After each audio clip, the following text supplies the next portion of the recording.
दोस्तों आज आप लोगों को मैं एक ऐसे शख्स से मुलाकात कराऊंगा इस वीडियो के माध्यम से जो अपने एरिया में एक अलग ही मिसाल है। जहां पे अपन देख रहे हैं कि जिस एरिया में आज से 13 साल पहले सिर्फ परंपरागत खेती होती थी, उस वक्त इस किसान ने लीक से हटकर और कुछ ऐसा करने की कोशिश की कि अब अपन देखते हैं तो इस एरिया के अंदर लगभग टनल दिखाई देंगे और बहुत से किसान इन्हीं को देखकर अब वो लगातार परंपरागत खेती से निकलकर हाईटेक खेती करने की ओर चल चुके हैं। तो दोस्तों आज हम आप लोगों को तरबूज, खरबूजा, जितनी भी बेल वर्गीय फसल होती है उनके बारे में अच्छे से जानकारी देंगे और पूरी 13 साल की जो नॉलेज है इस किसान के पास उसको शेयर करेंगे। तो नमस्कार दोस्तों, मैं इंद्रपाल यादव स्वागत करता हूं आपका अपने YouTube चैनल देश की जान हमारे किसान चैनल पर।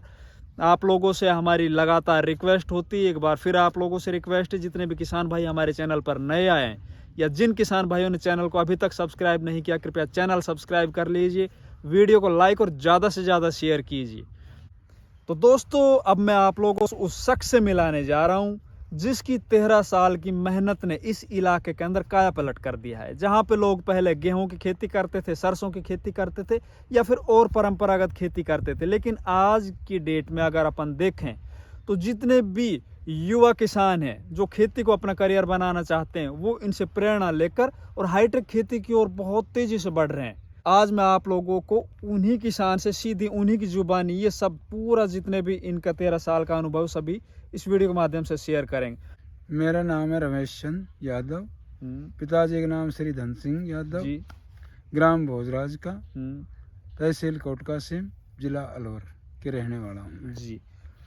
मैं 2009 से ये खेती कर रहा हूँ।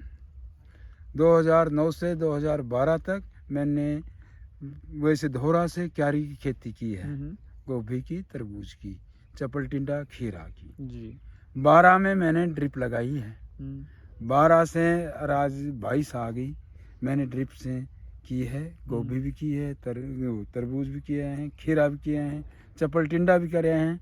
बहुत अच्छी हो रही है मालिक की मेहरबानी, जिससे कि हमारा बहुत अच्छा गुजारा चलता रहा, बहुत अच्छा काम चलता रहा और बहुत अच्छी तरह के से अपने काम कर रहे हैं। आपने मतलब आप पहले, अभी आपकी उम्र कितनी हो चुकी लगभग? मेरी उम्र 63-64 साल है। आपकी उम्र 63-64 साल है। हाँ। आप 13 साल से ये खेती कर रहे हो। हाँ जी। आपके दिमाग में कहाँ से आया आप भी वही परंपरागत खेती क्यों नहीं करते आए? वही आपके पास टोटल लगभग 30 बीघा जमीन है। हाँ जी। तो आप अगर मोटी फसल बोते, आप जो परंपरागत खेती अपने ट्रेडिशनल क्रॉप है जो गेहूं, सरसों वगैरह आप वही लगाते, तो जिस तरह से और किसान अपना जीवन यापन कर रहे हैं आप भी कर सकते थे। लेकिन आपके दिमाग में कुल मिला के ये बात आई कहाँ से 13 साल पहले? हाँ जी, हाँ, अपनी बच्ची ब्याही है ऊंचा माजरा।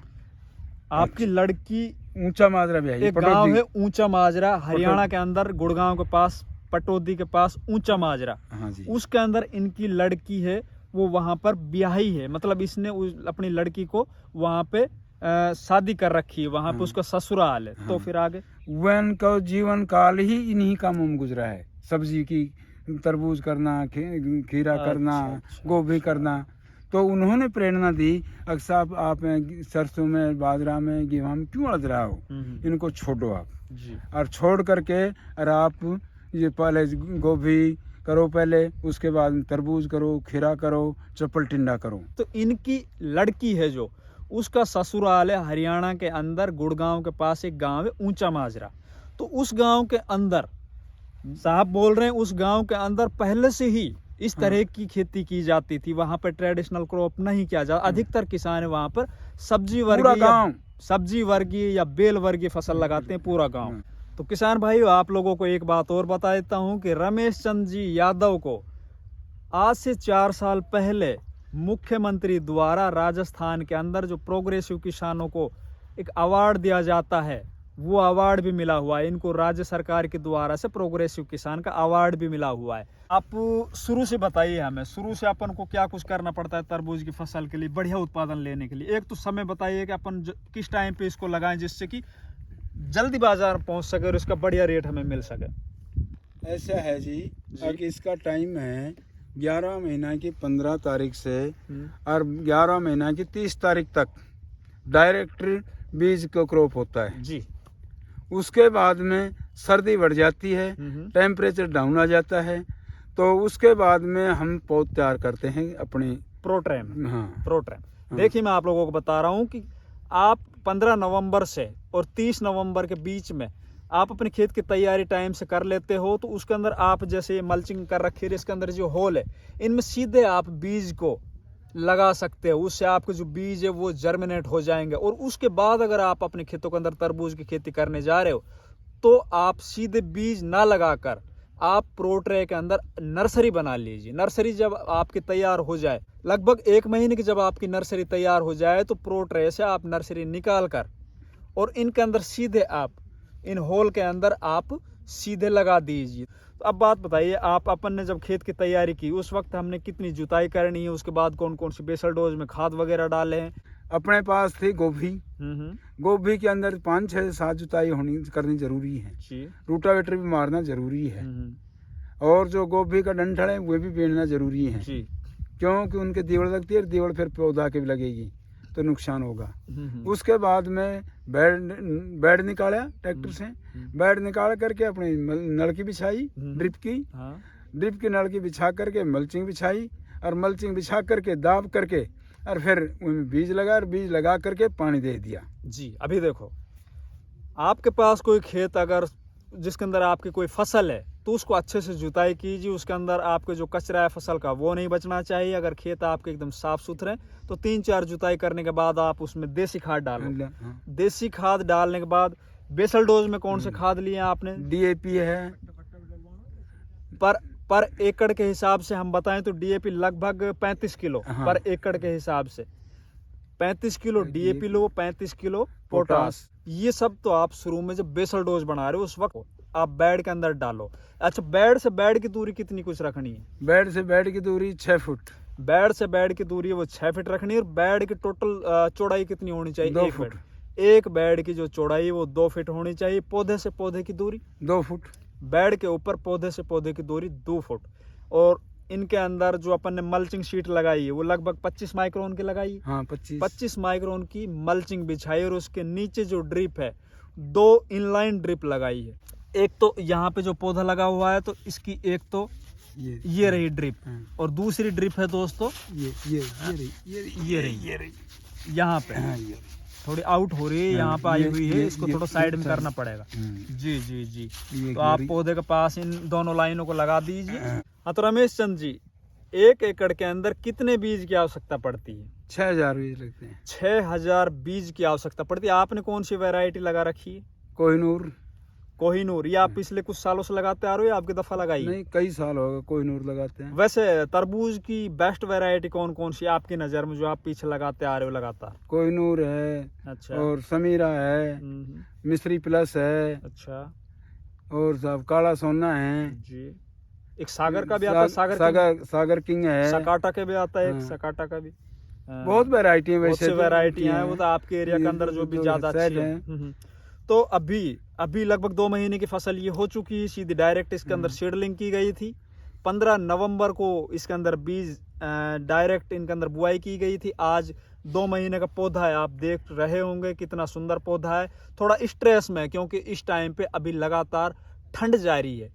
अच्छा, लगाने के बाद फिर इसके ऊपर ये जो नेट क्रॉप कवर है उसको बिछा दिया था जब ये आपने बीज लगाए। बीज लगाने के तुरंत बाद है ना, उसी टाइम पे, और नेट कवर आपने लगा दिए थे। मैं आपको ये दिखाता हूँ लगा के किस तरह से। ये अभी हटा रखे हैं दोस्तों। ये दिन के टाइम में जब दिन में धूप निकल आती है तो इनको हटाना पड़ता है, जिससे कि पौधा अच्छे से धूप ले, और धूप लेने से उसके अंदर ग्रोथ चालू है। इस तरह से शाम के वक्त इसको इस तरह से ढक दिया जाएगा दोबारा से, जिससे कि जो पाड़ा वगैरह जमता हो तो उससे अपने पौधों को बचाया जा सके।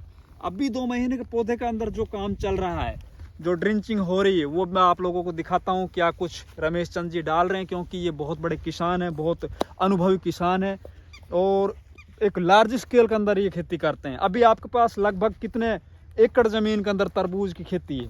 तरबूज खेती 26 यानी 18 किला। अभी रमेश चंद जी के पास 18 एकड़ के अंदर तरबूज की खेती। इसके बाद और इसके अलावा क्या कुछ कर रखा है? चप्पल टिंडा है 10 किला। चप्पल टिंडे लगा रखे हैं 10 एकड़ के अंदर चप्पल टिंडे हैं, और गोभी थी इनके पास इन्हीं खेतों के अंदर अब की दफ़ा गोभी के अंदर भी बहुत ज़बरदस्त पैसे कमाए हैं भाई साहब ने।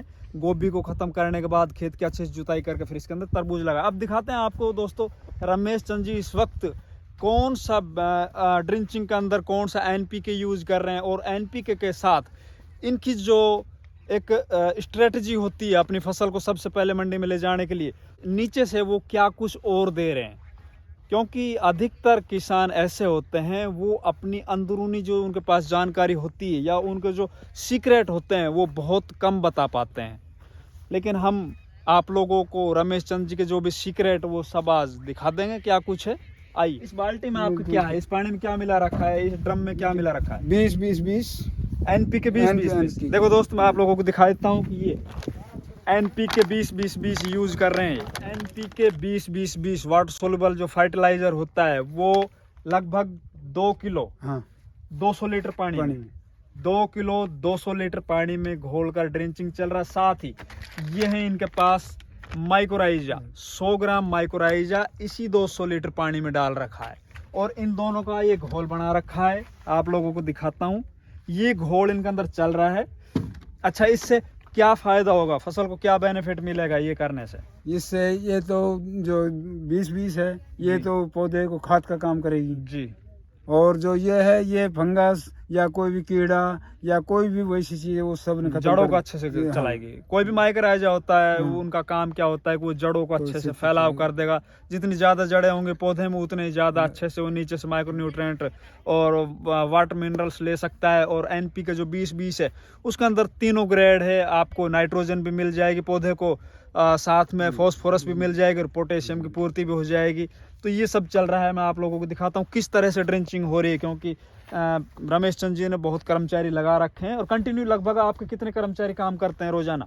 20-22 कर्मचारियों को लगातार रोजगार देते हैं। ये देखिए खेती के साथ साथ कितना अच्छा मतलब जो है ना काम है कि गांव के जो मजदूर वर्ग के लोग हैं उनको ये 20-22 लोगों को कंटिन्यू 12 महीना काम देते हैं लगातार।